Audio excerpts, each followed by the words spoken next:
सभी को जय हिंद। आशा करता हूं कि आप सभी अच्छे होंगे और आप सभी की तैयारी अच्छे से चल रही होगी।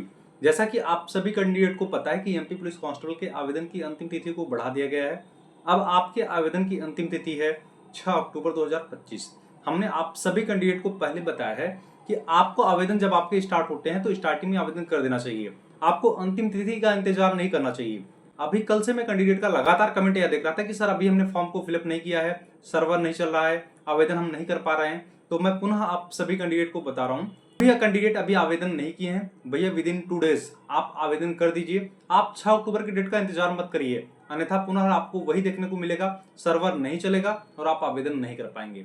और जिन भी कैंडिडेट द्वारा फॉर्म भरते समय अगर कोई माइनर गलती की गई है तो आपके फॉर्म में संशोधन करने की अंतिम तिथि 8 अक्टूबर 2025 रखी गई है। तो आप भी भैया अगर आप द्वारा फॉर्म भरते समय कोई गलती की गई है तो आप अभी फॉर्म में संशोधन कर सकते हैं। इसलिए मैं पुनः बता दे रहा हूं, जिन भी अभ्यर्थियों द्वारा अभी फॉर्म को फिलअप नहीं किया गया है वो फॉर्म फिलअप कर लीजिए, और जिन भी कैंडिडेट द्वारा फॉर्म भरते समय कोई गलती की गई है तो भैया आप संशोधन कर लीजिए। देखिए, ऐसे में कैंडिडेट के अब कुछ प्रश्न बनते हैं कि कितने अभ्यर्थियों ने फॉर्म को फिलअप किया है, हमारा एग्जाम क्या पोस्टपोन होने वाला है, हमारा एडमिट कार्ड कब देखने को मिलेगा और हम तैयारी किस प्रकार करेंगे। देखिए, पहले तो ऐसे कैंडिडेट जो भी एमपी पुलिस कांस्टेबल के एग्जाम में कंप्लीट कर रहे हैं तो अभी टेलीग्राम चैनल को नहीं ज्वाइन किए हैं तो वीडियो के डिस्क्रिप्शन में टेलीग्राम चैनल का लिंक दिया गया है, आप सभी भाई बहन टेलीग्राम चैनल को ज्वाइन कर लें, क्योंकि जरूरी नहीं कोई सूचना मैं आपको जरिए वीडियो दूं।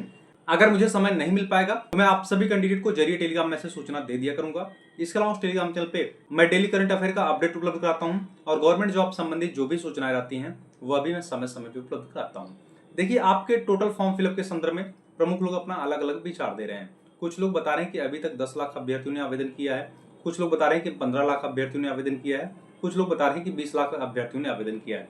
जबकि सत्यता यह है कि अभी कोई फिक्स आंकड़ा सामने निकल के नहीं आया है, लेकिन कयास यह लगाया जा रहा है कि लगभग इस वैकेंसी में 12 लाख के आसपास अभ्यर्थी कंप्लीट करने वाले हैं। देखिए, कितने अभ्यर्थी कंप्लीट करेंगे आपका उससे कोई लेना देना नहीं। आपका उद्देश्य सिर्फ इतना होना चाहिए, आपको टोटल पोस्ट में से एक पोस्ट अपना बनाना है। देखिए, हमने आप सभी भाई बहनों को बताया है कि आप मेडिकल की चिंता छोड़ दीजिए, मेडिकल की चिंता मेरी है। अगर आप हमसे जुड़ रहे हैं तो मेरा नैतिक दायित्व बनता है कि मैं आप सभी भाई बहनों का मेडिकल में सपोर्ट करूं। मैं आपकी जानकारी के लिए यह भी बता दे रहा हूं, हमने एक नहीं 7 वैकेंसी के मेडिकल को क्लियर किया है, इसलिए मेडिकल की चिंता आप सभी छोड़ दीजिए। ऐसे 10 अभ्यर्थी जो फाइनेंशियल रूप से परेशान रहेंगे, हमने आप सभी को पूर्व में अवगत कराया है कि उन्हें मैं free of cost carry angle, knock knee और फ्लैट फुट रिमूव करने का बेल्ट अपने पास से उपलब्ध कराऊंगा, इसलिए मेडिकल की चिंता छोड़ दीजिए।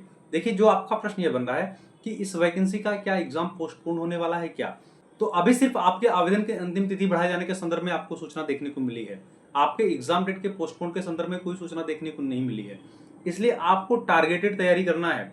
आपको जो समय दिया गया है आपको उतने समय में अपने सिलेबस को कंप्लीट करना है, प्रैक्टिस सेट भी लगाना है, मॉक टेस्ट भी लगाना है और आपको रिटन एग्जाम में बेहतर स्कोर करना है। तो अभी आप टारगेट करके चलिए कि आपका भी 30 अक्टूबर से एग्जाम स्टार्ट हो रहा है और इसी डेट को अंतिम तिथि मान के आप तैयारी करिए। देखिए, एग्जाम डेट के पोस्टपोन के संदर्भ में अगर कोई सूचना आएगी तो मैं इस प्लेटफॉर्म के माध्यम से अवगत करा दूंगा, लेकिन प्रबल संभावना यह बन रही है कि हो सकता है कि आपके एग्जाम डेट पोस्टपोन हो जाए।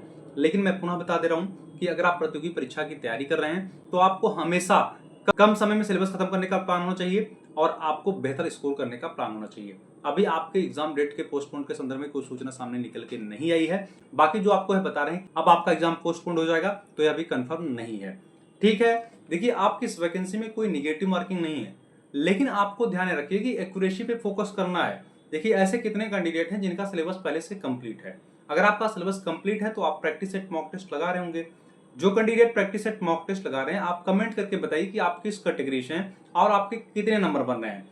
और जिन भी अभ्यर्थियों का अभी सिलेबस कंप्लीट नहीं हुआ है तो ध्यान आप सभी अभ्यर्थी रखिएगा, तो पहले आप सिलेबस कंप्लीट करिए। जैसे मान लीजिए आप मैथ के एक चैप्टर को खत्म करते हैं, मान लीजिए नंबर सिस्टम, तो नंबर सिस्टम से संबंधित आप प्रैक्टिस सेट जरूर लगाइए, आप मॉक टेस्ट जरूर लगाइए। जब आप subject wise practice set mock test लगाते हैं तो अगर उस टॉपिक में कोई वीक पॉइंट आपका रहता है तो आप उसमें बेहतर कमांड बना लेते हैं। इसलिए मैं पुनः बता दे रहा हूं, प्रथम प्राथमिकता पहले आपका सिलेबस है। जैसे सिलेबस खत्म होता है वैसे प्रैक्टिस सेट मॉक टेस्ट उठा लीजिए। आपके पास समय बहुत कम है तो इसलिए आप अभी से अनुमान कटाव के चक्कर में मत पड़िए। अभी आप सेफ स्कोर पे फोकस करिए। स्कोर कम से कम 80 के आसपास होना चाहिए। अगर आप 80 के आसपास स्कोर करेंगे तो कहीं कहीं आप नो डाउट आप सेफ जोन में रहेंगे। आप किसी भी स्टडी से हो, आप अभी से कैटेगरी वाइज अनुमान कटाव के चक्कर में मत पड़िए। और जो आपको अभी से अनुमान कटाव कैटेगरी वाइज बता रहे हैं तो भैया उनका व्यक्तिगत विचार है, क्योंकि आपका अनुमानित कट ऑफ एग्जाम में कैंडिडेट की उपस्थिति पे डिपेंड करता है, एग्जाम के लेवल पे डिपेंड करता है और आपके पदों की संख्या पे डिपेंड करता है। वर्तमान समय में सिर्फ आपको पदों की संख्या के बारे में जानकारी है, आपको यह नहीं पता कि एग्जाम का लेवल क्या होने वाला है और एग्जाम में कितने कैंडिडेट उपस्थित होने वाले हैं। इसलिए अभी आप सिर्फ स्कोर पे फोकस करिए। ठीक है, एग्जाम डेट के संदर्भ में अगर कोई अन्य अपडेट आएगा तो मैं इस प्लेटफॉर्म के माध्यम से अवगत करा दूंगा। इसलिए मैं पुनः आप सभी भाई बहनों से निवेदन करूंगा कि चैनल पे नए हैं तो चैनल को सब्सक्राइब करिएगा, वीडियो को अधिक से अधिक शेयर करिएगा, जिससे एमपी पुलिस कांस्टेबल के सारे कैंडिडेट एक प्लेटफॉर्म पे जुड़े रहें। तब तक के लिए जय।